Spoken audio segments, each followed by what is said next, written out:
Nos vamos al libro de Efesios, su capítulo 2. A partir del versículo 4 dice: para gloria y honra de nuestro Señor Jesucristo, pero Dios, que es rico en misericordia, por su gran amor con que nos amó, aun estando nosotros muertos en pecados, nos dio vida. Diga, nos dio vida. Nos dio vida. Juntamente con Cristo. Por gracias sois salvos. Por gracias sois salvos. Y juntamente con Él nos resucitó y asimismo nos hizo sentar en los lugares celestiales con Cristo Jesús. Dígale que está a su lado: estamos sentados en los lugares celestiales con Cristo Jesús. Vivamos desde esa revelación de que ya no somos esclavos, de que ya no estamos en el desierto, de que estamos sentados con Cristo, que nos bendijo, que nos dio todo lo que podemos tener por medio a su salvación. Padre, en el nombre de Jesús, en esta hora oramos, Señor, para que la palabra que será ministrada a continuación, Señor, redarguya nuestros corazones, que nos confronte, pero que nos edifique, que nos llene, Señor, de tu gracia, de tu favor. Tu palabra dice, Señor, que la fe viene por el oír, y el oír por la palabra de Dios. Tú le dijiste a tus discípulos, tú le dijiste a tu Padre: santifícalos en tu verdad. Tu palabra es verdad. Estamos avivados por la palabra de Cristo, que se hace vida en nuestras vidas cada día más. Señor, usa a tu hijo, el pastor Amín Abel, como estás acostumbrado a hacerlo, y que seamos bendecidos y edificados en el nombre de Jesús. Amén.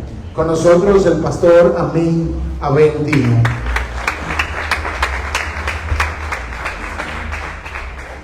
Gracias. Alabado sea el nombre de nuestro Dios. Qué bueno es el Señor, que nos permite una vez más estar en este lugar con el compromiso de sembrar en ustedes la palabra de su gracia. Quiero pedirle prestada su atención en los próximos minutos para ser afirmados. Amén. Amén. Quiero invitarle de inmediato a ponerse un momentito sobre sus pies y a buscar en sus Biblias el Evangelio según San Juan. Evangelio según San Juan, capítulo 20.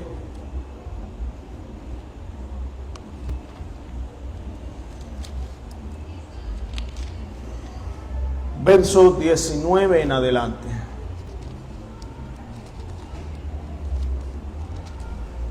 ¿Dicen amén?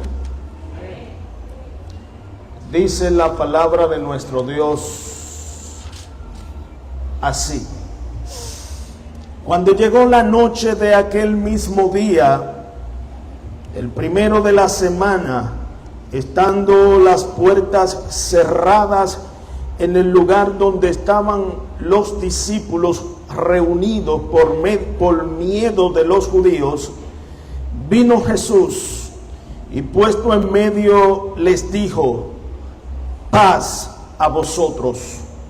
Y cuando les hubo dicho esto, les mostró las manos y el costado, y los discípulos se regocijaron viendo al Señor. Entonces Jesús les dijo otra vez: paz a vosotros. Como me envió el Padre, así también yo os envío. Y habiendo dicho esto, sopló y les dijo: recibid el Espíritu Santo. A quienes remitiereis los pecados, les son remitidos, y a quienes se los retuviereis, les son retenidos. Cierre un momentito sus ojos. Padre, en el precioso nombre de Jesús te damos gracias por esta preciosa noche que tú nos regalas en el día de hoy. Gracias por cada vida, por cada hermano, cada amigo que está aquí presente, cada familia representada por uno de sus miembros. Nosotros oramos para que la palabra de tu gracia penetre a la profundidad de sus corazones y produzca el resultado que está llamada a producir. Nosotros nos rendimos a la obra de tu Espíritu y damos todo el honor y todo el reconocimiento a ti, porque a ti pertenece, Señor, en Cristo Jesús. Amén y amén. Dele un fuerte aplauso al Señor y vamos a recibir con gozo la palabra de nuestro Dios. Gracias. Esta mañana compartía en nuestra casa de fe una palabra en la misma dirección que voy a compartir con ustedes en la noche de hoy. Decíamos que la sociedad donde nos ha correspondido vivir, hasta cierto punto se ha creado un estereotipo de lo que es un cristiano. La sociedad considera que una persona cristiana es una persona que tiene ciertos patrones de comportamiento. Es una persona que actúa de cierta manera, habla de cierta manera, que asume ciertas causas. Y hasta cierto punto podemos decir que esa sociedad, dado al estereotipo que ha desarrollado de un creyente, pone demandas sobre aquellos que dicen serlo. Cuando usted como creyente adopta un comportamiento contrario a lo que el mundo cree que debe exhibir un creyente, le señala, le juzga y le critica y le condena. Sin embargo, cuando nosotros hacemos un análisis en frío del comportamiento de la iglesia de cara a esa sociedad que le ha estereotipado, nosotros encontramos que hay una crisis en muchos de aquellos que se llaman cristianos. Crisis porque el mensaje que predican no es consecuente con el modelo de vida que exhiben. Hay una desconexión entre lo que decimos y lo que hacemos. El mundo percibe una incoherencia de parte de muchos de nosotros. En los centros donde nosotros trabajamos son muchos los escándalos donde sale a relucir que uno de sus protagonistas es un llamado cristiano. El mundo ha perdido la capacidad de asombro de ver cómo los creyentes desacreditan el evangelio que dicen profesar. Recordaba que para mediados de la década de los 90, allá en la ciudad de La Romana, se desarrolló un taller de reflexión teológica donde uno de sus exponentes hacía una crítica muy severa. Él decía que Cristo se ha transformado en un secuestrado de sus seguidores, y que para la gran tarea de redimir al mundo necesitábamos redimir al Redentor. Esto lo decía en proporción al mal testimonio que muchos creyentes exhiben frente al mundo. Alguien decía que el evangelio o el cristianismo tiene un buen Cristo, pero tiene muy malos cristianos. Cuando nosotros sumamos todos estos elementos, nos obliga a hacer a detenernos y hacer un stop y mirar cómo estamos viviendo la fe que profesamos. Cómo el entorno directo donde yo me desarrollo está mirando lo que yo digo ser. Ese evangelio que yo digo encarnar, ese evangelio que canto con tanta precisión, ese evangelio que predico con tanta energía, ¿qué tan visible está al momento de yo tomar decisiones? ¿Qué tanto se ve el Evangelio en las relaciones que construimos, en los vínculos que a diario desarrollamos? Esto es un tema de reflexión profunda para la iglesia, porque decimos el Evangelio está en crisis, la gente no quiere el Evangelio, nos cansamos de predicarle el Evangelio a la gente y la gente está apática, está endurecida, no quiere saber del Evangelio. Pero yo me atrevo a asegurar que ese rechazo del Evangelio que el mundo exhibe hoy no es por causa del mensaje que usted predica, no es porque usted esté utilizando los términos incorrectos o porque no tenga un fundamento escritural como la Escritura enseña. Yo creo que el problema radica en la incoherencia que el mundo ve entre lo que predico y lo que hago. Y como el mundo no se siente identificado con la calidad de vida que yo exhibo como creyente, el mundo no le interesa el Evangelio que yo le pueda presentar. Porque esto no es un tema de discurso, esto no es un tema de proclamar y vociferar a los cuatro vientos un mensaje que no esté produciendo un cambio en la vida de quien lo porta. Nosotros leímos en esta noche unas palabras que yo quiero extraer, algunas verdades que van a ser confrontativas para muchos de nosotros, pero al mismo tiempo van a plantear un desafío de vida práctica. El pasaje que leímos nos habla de que después de la resurrección de Jesucristo, la Biblia enseña que Él se aparece a sus discípulos. Los discípulos vean por un momento el cuadro donde Jesús se aparece. Los discípulos habían visto 3 días atrás a su Maestro, a su Señor, a su Cristo, crucificado en una cruz, morir como un delincuente, siendo exhibida su vergüenza. Un hombre que aparentemente había fracasado de la tarea y la misión que había recibido. Ellos estaban escondidos y confundidos, llenos de temor. ¿Por qué? Porque no entendían lo que había ocurrido. El Cristo que ellos habían abrazado, el que le había dicho que había venido de parte del Padre, había muerto en una cruz, y estaban atemorizados por las repercusiones que la muerte de su Señor podía traer sobre sus seguidores. La Biblia dice que estaban atemorizados, estaban amedrentados, estaban escondidos. Y allí en aquel escenario, Jesús, después de la resurrección, se aparece a sus discípulos y les dice: paz a vosotros. ¿Y por qué Él conforta sus corazones con esa paz que emana de su presencia? Porque la paz de Dios sobrepasa todo entendimiento. La paz de Dios echa fuera todos nuestros miedos. La paz de Dios echa fuera nuestros temores. Y en medio de las circunstancias en las que estaban los discípulos, necesitaban ser afirmados con esta palabra. Necesitaban que el temor que se había empoderado de ellos retrocediera, y que la paz comience a gobernar en su ser, y que la paz comience a gobernar en sus pensamientos.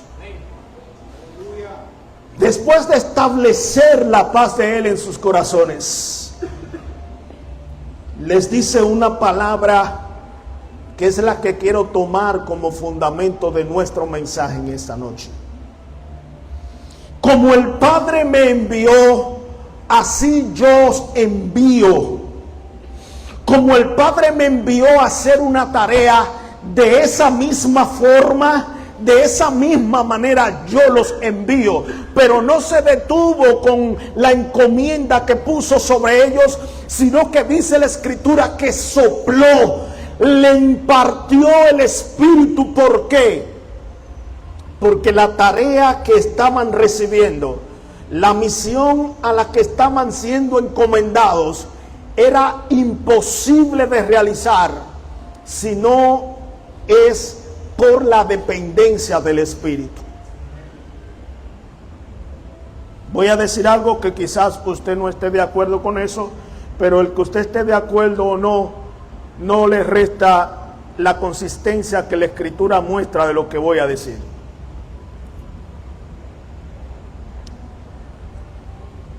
Ninguno de los milagros que Jesús hizo cuando caminó sobre esta tierra lo hizo porque fue hijo de Dios. Cuando Él echó fuera un demonio, cuando Él multiplicó panes y peces, cuando Él maldijo aquella higuera, cuando caminó sobre las aguas, cuando hizo retroceder la muerte, Él no lo hizo por ser Dios. Él lo hizo en obediencia a lo que había recibido de parte de su Padre. Él lo hizo en apego a la palabra que gobernaba su existencia. Así que si usted cree que todo lo que Él hizo, lo hizo, eso es Jesús, porque Él era Dios. No, la Biblia no enseña eso. La Biblia dice que Él no escatimó el ser igual a Dios, ni se aferró a tal cosa, sino que se despojó de esa condición y tomó una condición de siervo y se hizo obediente hasta la muerte. Es decir, que todo lo que hizo fue en obediencia, se sometió en obediencia a la voluntad del Padre. Pero es importante que entendamos que cuando Jesús se aparece a sus discípulos, disipa sus temores, le da una encomienda y sopla para que reciban el Espíritu. La Biblia dice que se había consumado la obra de la cruz. ¿Por qué? Porque es imposible recibir la impartición de la vida de Dios. Es imposible que el Espíritu venga a hacer habitación en el corazón de los hombres si la obra de la cruz no se hubiese consumado. Si Cristo no hubiese quitado de en medio aquello que separaba al hombre de Dios, aquello que hacía enemistad entre Dios y los hombres, es imposible que el Espíritu habite dentro de nosotros. La consumación de la obra de la cruz es el único medio que hace posible que usted y yo podamos experimentar el nuevo nacimiento. La consumación de la obra de la cruz es el único medio y la única garantía que Dios establece para su salvación, para su redención, para su santificación, para usted ser escogido en Él, para usted vivir en Él y para Él. No hay otro medio. Así que si usted está intentando vivir el Evangelio sin haber nacido de nuevo, perdóneme, pero usted está perdiendo su tiempo.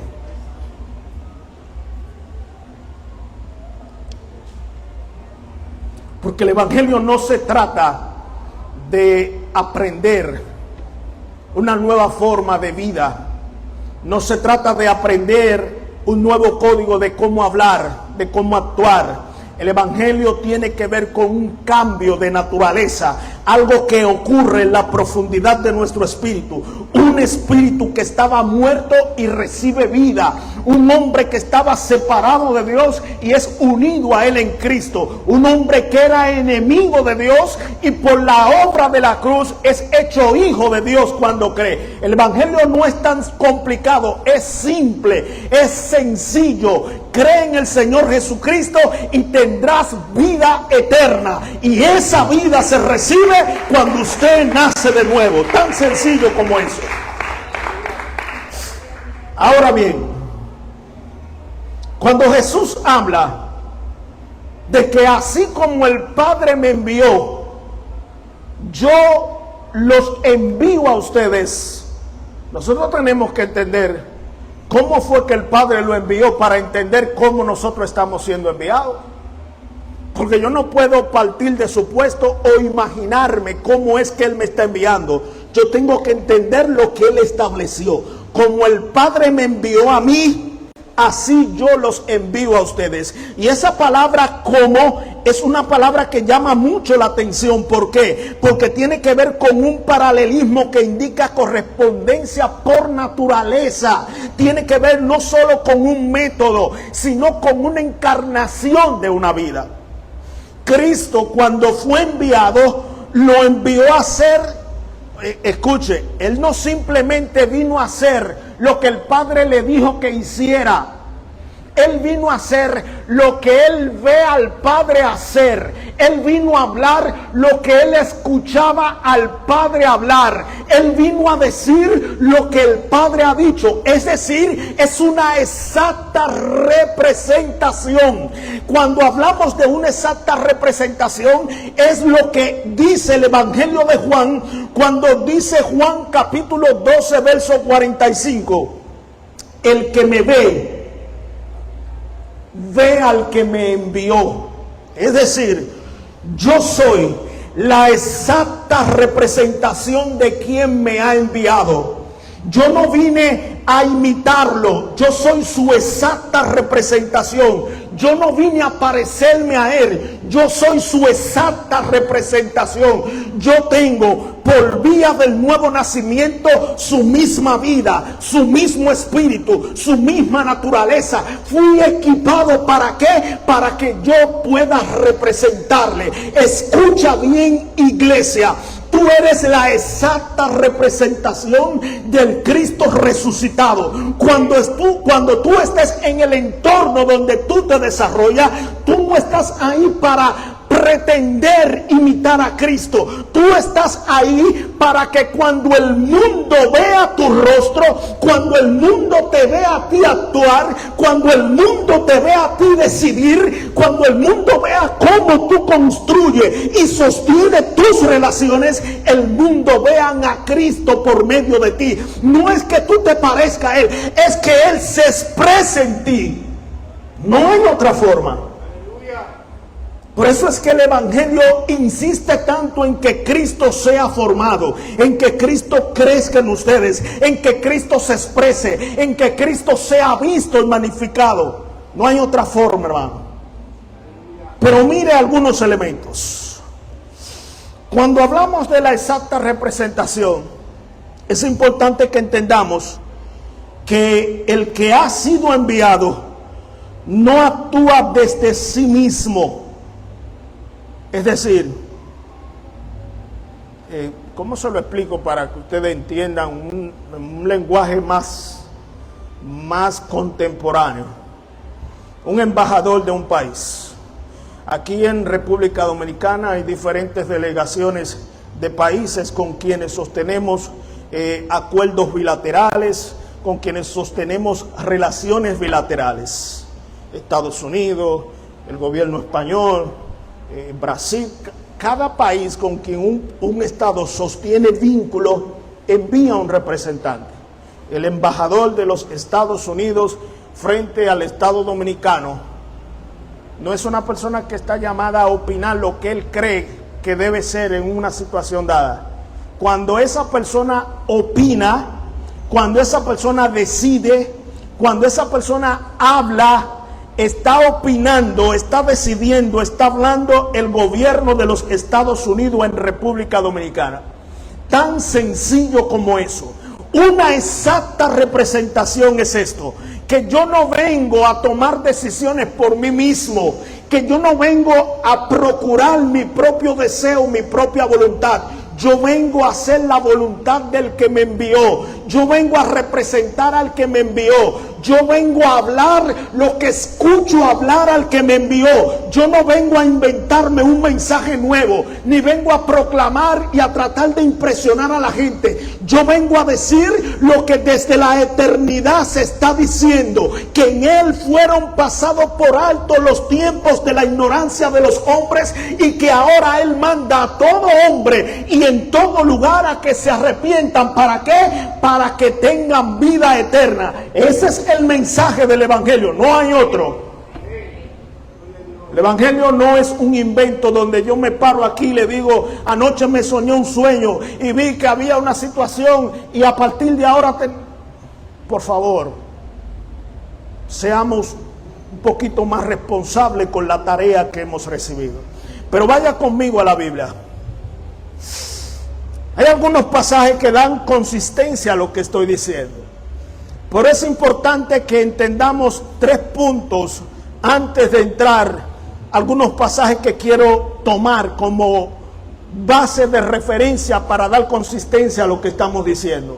El enviado no sustituye a quien lo envía, sino que lo revela, lo da a conocer, lo representa. Es decir, yo no estoy aquí para sustituir a Dios. Yo no estoy aquí para creerme que soy la última Coca-Cola del desierto. Yo soy un hombre lleno de imperfecciones, igual que todos ustedes. Simplemente estoy en representación de aquel que me envió y vengo a revelarlo, vengo a darlo a conocer. Esa es mi tarea. Lo que ustedes hagan con lo que Él envía a hacer no son mis problemas, son problemas de ustedes y de Él. Así. Ahora bien, el Evangelio no nos enseña a parecernos hijos de Dios. Nosotros no estamos aquí intentando parecernos hijos de Dios. Mira, hermanito, tú no puedes comportarte así. Tú no debes vestirte de esa forma, porque es que tú no te pareces a un hijo de Dios. Tú no te pareces a un cristiano. Tú tienes que vestirte de esta forma. Tú tienes que actuar de esta forma. Tú tienes que vivir de esta forma. Yo recuerdo el calvario al que nosotros éramos sometidos cuando yo era un adolescente. Yo llegué a la iglesia siendo un adolescente. Y para yo crecer dentro del ambiente donde crecí, fue muy difícil para mí. Yo todos los meses vivía en disciplina. Porque si me ponía un pantalón jean estaba en disciplina. Si me recortaba una disciplina. Si me reía una disciplina. Digo, pero ¿qué es esto? Usted tenía un parámetro de cómo era un creyente así. Serio y todo el tiempo. Amén, hermano. Todo bien. Y como uno no cabía dentro de ese cajón, si usted se reía, oye, tú eres un charlatán, tú eres un fresco, tú no cabes para... Digo, Dios mío. Y todos los meses una disciplina. No podíamos tomar parte, no es que esté en disciplina. Y cuando íbamos a salir de la disciplina, otra disciplina. ¿Y por qué ahora? Porque se peinó de esa forma. Pero nosotros no estamos aquí para parecer hijos de Dios, sino que estamos llamados a manifestar al Hijo que habita dentro de nosotros. A manifestarlo, a darlo a conocer. Es como que yo tengo esa camisa blanca con rayas negras, pero la camisa está oculta. Hay algo que no permite que se vea la camisa. Y cuando yo voy a revelar la camisa que tengo debajo, yo tengo que quitar el velo, quitar lo que impide que se vea la camisa. Usted está llamado a rodar esos velos y dejar que lo que hay dentro de usted, que la vida que ha recibido, que la vida que ha sido impartida, se vea en usted. ¿Y cuál es el velo que tiene que ser rodado? Todas nuestras imperfecciones, todos nuestros egoísmos, todo el yo entronado, tiene que ser quitado para que Cristo sea visto en nosotros. Den un aplauso al Señor, que lo veo muy serio.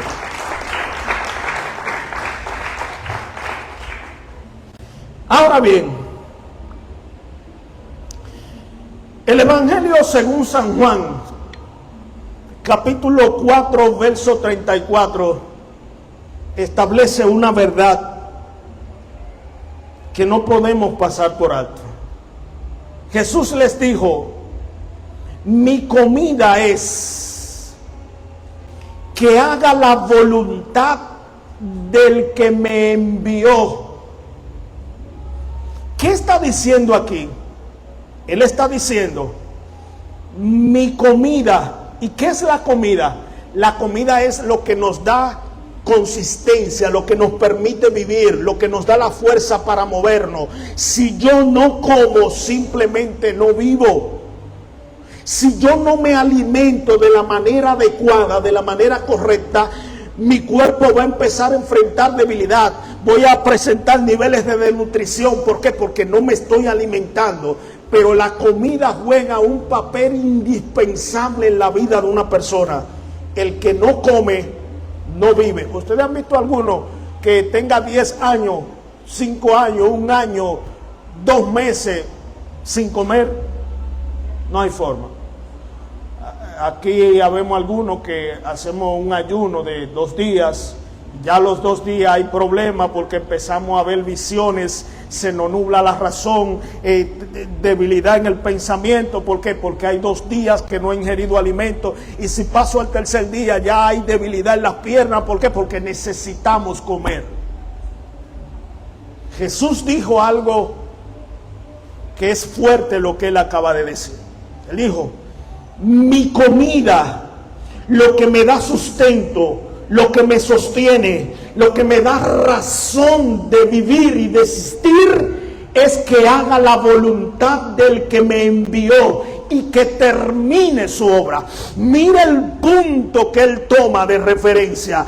Él está diciendo: el hacer la voluntad del que me envió es lo que da a mi vida sostenimiento, es lo que da a mi vida consistencia. Es decir, yo no puedo desconectarme de la voluntad del que me envió. No hay forma.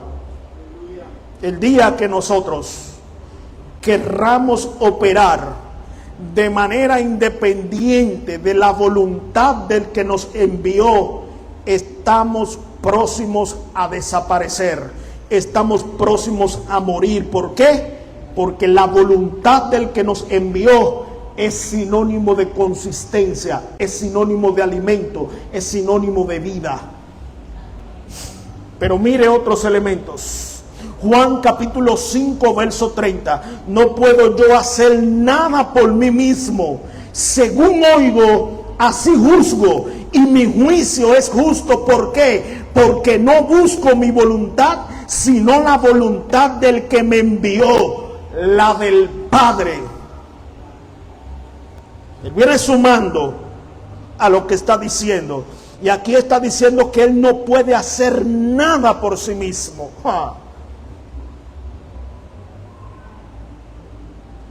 ¿Se dan cuenta que la vida del Evangelio no se trata de lo que yo pueda hacer para Dios?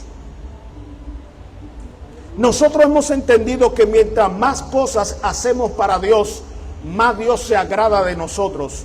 Y eso no es lo que enseña la Biblia. La Biblia dice que yo hago lo que Él hace. Yo hago lo que Él indica que deba hacer. Tan sencillo como eso. No se trata de lo que tú haces para Él. Se trata de lo que Él hace por medio de ti. No se trata de qué tan ocupados estemos dentro de una congregación. Se trata de que lo que estemos haciendo esté en sintonía con la voluntad del que nos ha enviado. Ahora bien, esto significa que debemos neutralizarnos, que debemos adoptar una postura inerte donde no debemos hacer nada porque no estamos escuchando qué hace. No, eso no es lo que significa. La voluntad de Dios fue revelada en este libro. La voluntad y el deseo del Padre fue revelada en la palabra. Y esa voluntad tenemos que conocerla. Y Él fue categórico al decir: yo no hago nada por mí mismo. Es decir, no se trata de mis propias fuerzas, no se trata de mi propio intelecto, no se trata de qué tan capacitado yo esté, no se trata de que yo estoy listo para servir a Dios. No, yo no voy a la iglesia porque yo no estoy listo para eso. Yo tengo que hacer algunos ajustes y después voy, después yo llego a la iglesia porque así como estoy no puedo. Eso no es lo que dice la Biblia. No se trata de usted. Venga a Él tal cual usted está. Venga a Él con sus cargas, venga a Él con sus problemas, venga a Él con sus limitaciones, venga a Él con lo que usted sabe y con lo que usted ignora. Venga tal cual usted está. Y Él se encarga de transformar su existencia al cambiar su naturaleza. Pero mire Juan capítulo 7 verso 16. Jesús le respondió y dijo: mi doctrina no es mía, sino de aquel que me envió. El que quiera hacer la voluntad de Dios, conocerá si la doctrina es de Dios o si yo hablo por mi propia cuenta. El que habla por su propia cuenta, su propia gloria busca, pero el que busca la gloria del que le envió, este es verdadero y no hay en él injusticia. ¿Qué es lo que él está diciendo? Él está diciendo, yo no vine a inventarme un mensaje. Yo no vine a establecer una doctrina nueva. Yo no vine a inventarme lo último, la última revelación. Él no está diciendo eso. Él está diciendo, la doctrina que yo le estoy enseñando no es mía, es de él. Yo no hablo por mi propia cuenta. El que habla por su propia cuenta busca su propia gloria. Yo hablo lo que escucho al Padre decir. Yo enseño lo que el Padre ha dicho. El Evangelio, mis amados. Perdónenme por lo que voy a decir. La proclamación del Evangelio se sostiene sobre la base no de lo que Dios hará, no de lo que Dios dirá, sino que el mensaje que usted y yo estamos llamados a predicar está contenido aquí. Lo que Él ha dicho, lo que Él ha hecho, la consumación de la obra de la cruz es el sostenimiento de la doctrina del Evangelio. Usted y yo no estamos llamados a inventarnos el mensaje que predicamos. Usted y yo no estamos aquí para estar improvisando y estar imaginándonos cosas. El mensaje está claro y revelado en las Escrituras. Deténgase, conózcalo, léalo. Pida que el Espíritu alumbre el entendimiento. Recuerde que cuando Él le envió, luego de enviarle, sopló sobre ellos. ¿Para qué? Para que el Espíritu le sostenga. Esta tarea no es humana, esta tarea es espiritual. El Espíritu tiene que guiarnos hacia toda verdad y hacia toda justicia. Usted es un cuerpo espiritual. Usted nació del Espíritu, por el Espíritu y para el Espíritu. Nosotros no vivimos conforme a la carne. Nosotros no vivimos conforme al intelecto. No cometamos este error, iglesia. La doctrina que estamos llamados a predicar está ahí. No es nada nuevo. Es el mismo mensaje de hace 2000 años atrás. No es nada nuevo. Pablo fue un poquito más lejos. Pablo dijo que fuimos llamados, fuimos escogidos, fuimos predestinados, fuimos salvos. ¿Desde cuándo? Desde antes de la fundación del mundo. Es decir, que desde antes de que usted y yo pusiésemos un pie sobre esta tierra, ya el plan de Dios había sido concebido. Ese plan está dictado desde los tiempos eternos, y usted y yo, al proclamar este plan, lo que debemos procurar es conocerlo, y está ahí revelado, ahí contenido. Conózcalo, lea las Escrituras. El grave problema que tenemos como iglesia es que no nos gusta leer. Y repito, no es un tema intelectual. No se trata de qué tan desarrollado yo pueda tener el intelecto. No se trata de qué tan sabio yo sea al momento de leer. No se trata de eso. Se trata de que cuando leamos las Escrituras seamos guiados por el Espíritu. Y ojo, no es imaginación, es revelación, es iluminación, que son cosas totalmente distintas. La Biblia revela la Biblia. La Biblia interpreta la Biblia. Tan sencillo. Yo no tengo que forzar un texto a que diga lo que yo quiero que diga. La Biblia se explica por sí misma. Siéntese, lea. Cuando Pablo escribió a los Efesios, escribió algo que debe ser un desafío para usted y para mí.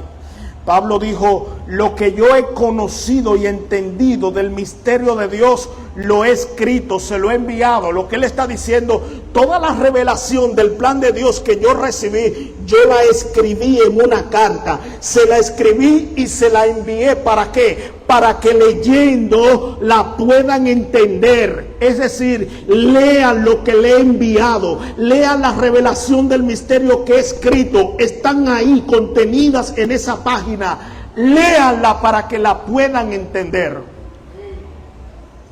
Sencillo. El evangelio no es complicado, señores.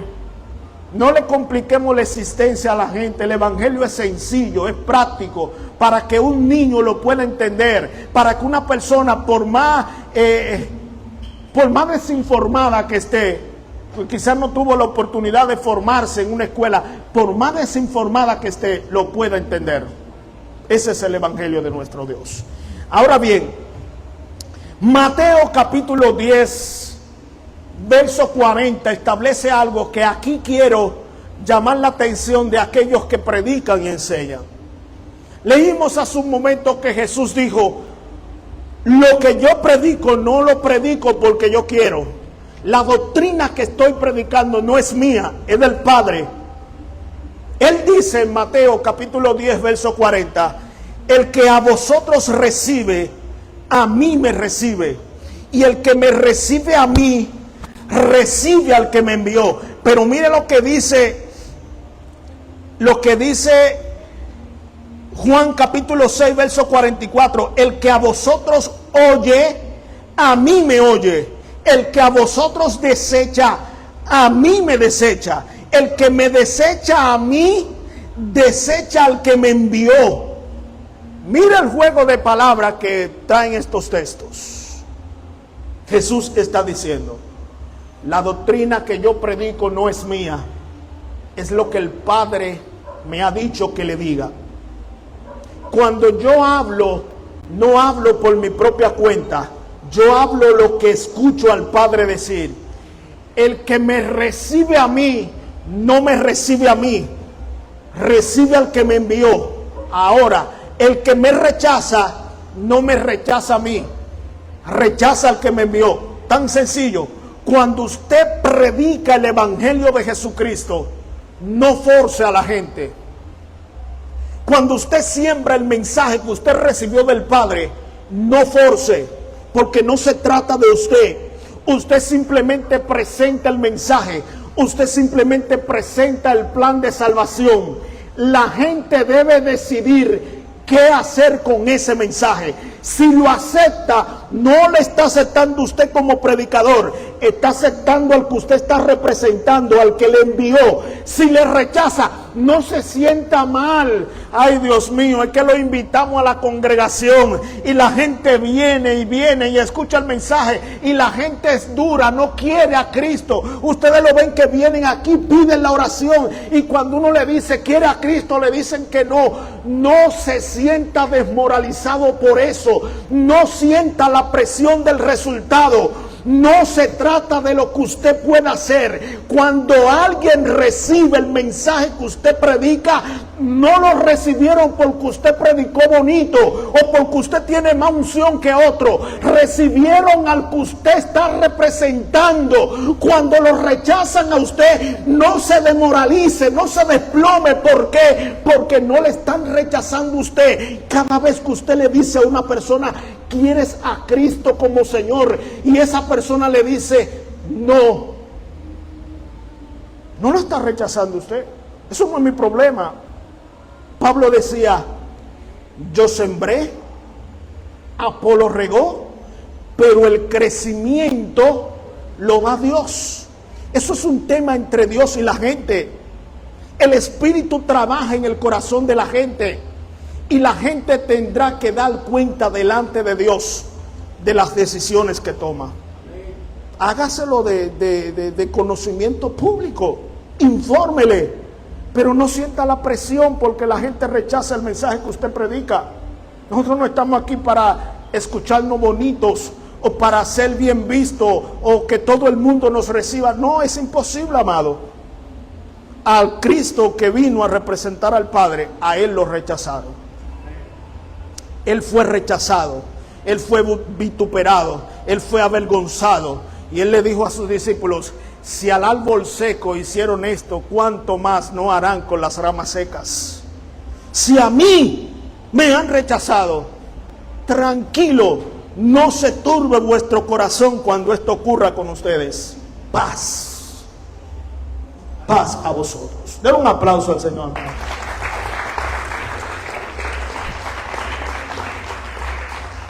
Háganme una seña que estoy en modo alto hoy.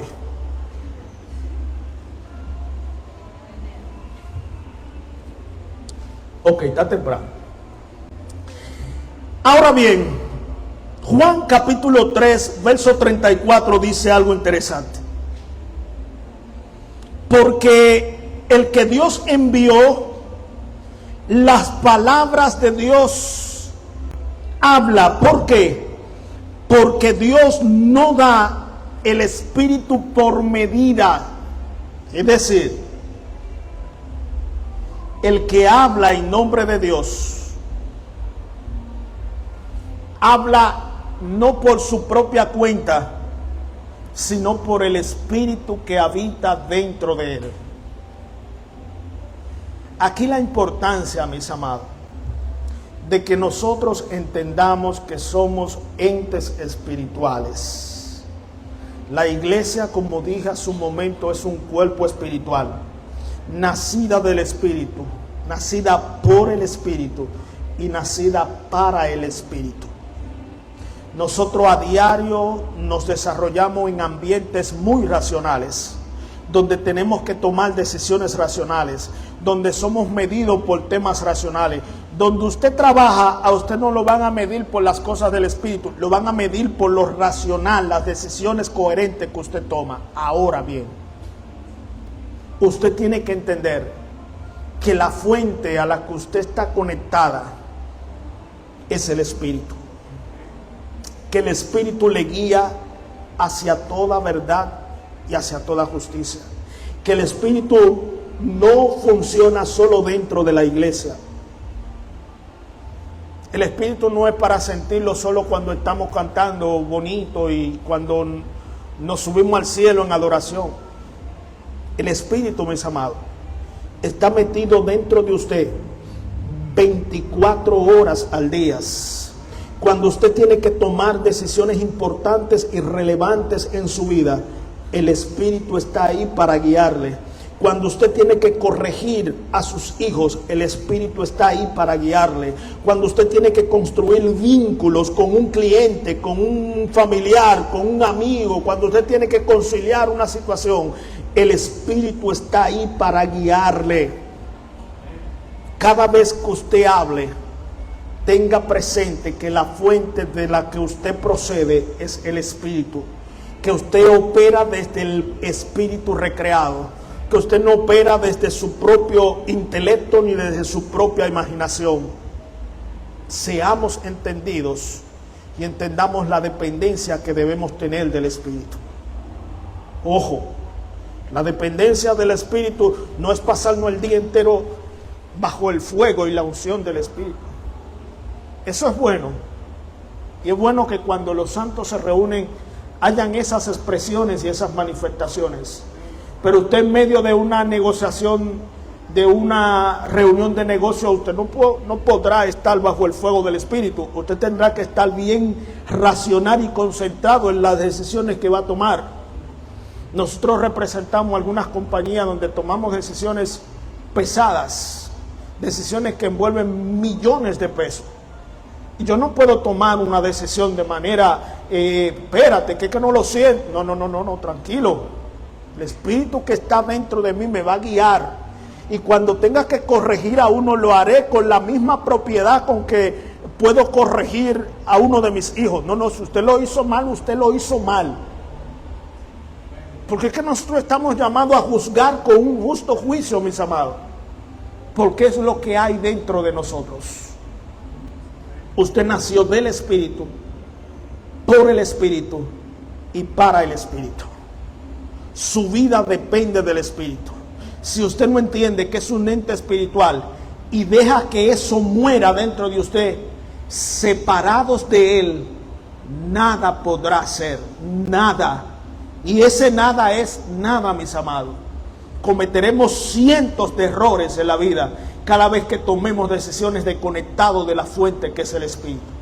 El que nos envió, nos comisionó y nos dio su naturaleza al impartir el Espíritu en nosotros, para que les representemos dignamente. El hermano Cesarín, antes de leer antes de entregarme, leyó una porción de las Escrituras. En esa porción hay una ley que se llama la ley de la identificación. Esa ley nos permite vernos en la misma posición y condición con quien nos identificamos. Esa ley tiene como fundamento básico 3 verdades: en Él, en quién o con quién. Es decir, estamos en Cristo. ¿Estamos con quién? Con Cristo estoy juntamente crucificados. Estamos en Él. En Él estamos seguros. Esa es nuestra identidad. Esa es nuestra confianza. ¿Cuál? Que estamos escondidos en Él. Que fuimos unidos de manera indivisible con el Cristo eterno. Que nuestro espíritu fue fusionado con el espíritu de Cristo. Que el que se une a Cristo, un espíritu es con Él.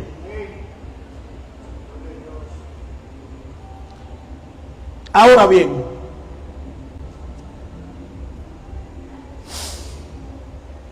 quiero ir cerrando para no abusar del tiempo de ustedes. Como iglesia, nosotros no anunciamos una doctrina, sino que expresamos una realidad encarnada. ¿A qué me refiero con esto? Durante todo el Antiguo Testamento, a quienes Dios enviaba, quienes representaban a Dios, hablaban en nombre de Dios. Y quien hablaba en nombre de Dios tenía una condición sine qua non que debía cumplirse en él. ¿Cuál era? Que lo que un profeta hablase en nombre de Dios, lo que daba certeza de que había hablado en nombre de Dios, es que lo que él decía debía cumplirse. Eso era algo innegociable. En nuestra realidad de vida, nosotros no simplemente hablamos en nombre de Dios, porque como le dije al principio, muchos de nosotros hablamos en nombre de Dios, pero la forma en que vivimos niega totalmente lo que nuestros labios están proclamando. Estamos llamados más que a proclamar como un mensaje, a modelar una vida que ha sido impartida en nuestros corazones. Número 2, no operamos desde el mérito, sino desde la identidad que tenemos de ser hijos de Dios. No andamos buscando el reconocimiento y el aplauso de la gente, señores. Si a usted le han vendido que el evangelio es colocarlo en una posición, un sitial de respeto, de honor, que la gente lo va a amar, que la gente lo va a reconocer, que le van a abrir las puertas cuando usted llegue, que le darán los primeros asientos, esas cosas son buenas, pero usted no debe andar detrás de eso. No andamos detrás del mérito. Tenemos que entender cuál es nuestra verdadera identidad, que está escondida en Cristo. Número 3, no representamos una religión. El evangelio no es una religión. Lo que estamos representando no es una religión. Estamos representando un reino. Estamos representando un rey. Estamos representando una vida que dice el escritor de Hebreo que es una vida que tiene un poder que es indestructible. La vida que usted ha recibido no es cualquier vida. La iglesia, escúchelo, la iglesia no crece por atracción. Es bonito, Cesarín, invitar a la gente que traiga amigos, que la iglesia se llene, que las sillas se llenen. Pero la iglesia no crece por atracción. La iglesia crece cuando encarna el mensaje que proclama. Cuando la iglesia empieza a encarnar lo que predica, no tendrá necesidad de invitar al amigo que le acompaña diariamente a la congregación. El mismo amigo dirá: hay algo que yo no sé lo que es. Varón, ¿qué es lo que usted tiene? ¿Usted ¿qué días son los servicios? ¿Cómo es? la gente querrá venir, porque está viendo algo en usted. No que usted le está diciendo, mira, tú eres un hijo del diablo, porque tú todos los lunes llegas borracho al trabajo y me carga a mí de más trabajo. No. Usted está modelando una vida diferente, que la gente cuando llega en su desorden dice, pero es que él no me trata como los demás me tratan. Él en lugar de acusarme me está mostrando compasión. Él en lugar de descalificarme me está mostrando amor. Hay algo en él que yo no entiendo. ¿Qué será? Ahí le dirá, varón, ¿qué día son los servicios? La congregación, vamos para allá. La iglesia crece cuando la iglesia encarna el mensaje que predica. Y por último, como el Padre envió al Hijo, el Hijo nos envió como iglesia. Esto implica, somos enviados desde la filiación, desde el vínculo de unidad que tenemos en Cristo. Fuimos insertados en esa unión perfecta que había entre el Padre y el Hijo. Jesús oró en Juan 17, Padre, así como tú estás en mí y yo estoy en ti, ellos están en mí. De la gloria que tú me diste en el principio, yo les he dado. ¿Para qué? Para que el mundo conozca que tú me has amado. Para que el mundo conozca que yo los he enviado. Escuche, el mundo va a conocer cuando esa unión indivisible que hay entre Cristo y el Padre comience a reflejarse en la unión que hay entre usted y el Cristo que le habita.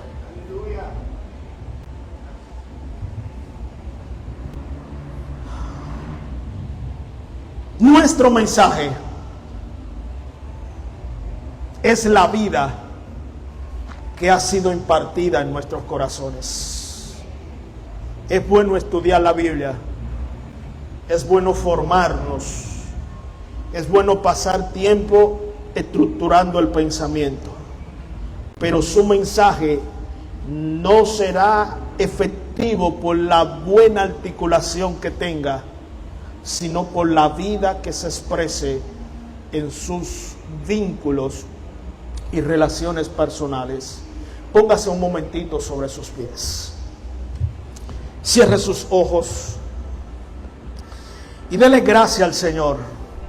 Dele gracias porque en esta mañana, en esta noche hemos sido expuestos a la palabra de su gracia.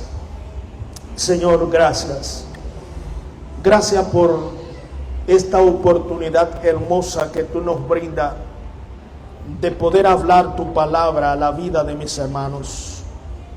Señor, aquí hay muchas vidas que tienen batallas internas muy fuertes en su interior. Hay muchos que piensan que el evangelio no les funciona. Hay muchos que han entrado en un desgaste por el continuo activismo al que han sido sometidos. Señor, hay muchos que sin quererlo han puesto tu nombre en vergüenza frente a los ojos del mundo por las malas decisiones que han tomado. Espíritu de Dios, tú eres el Dios de toda gracia, tú eres el Dios de restauración.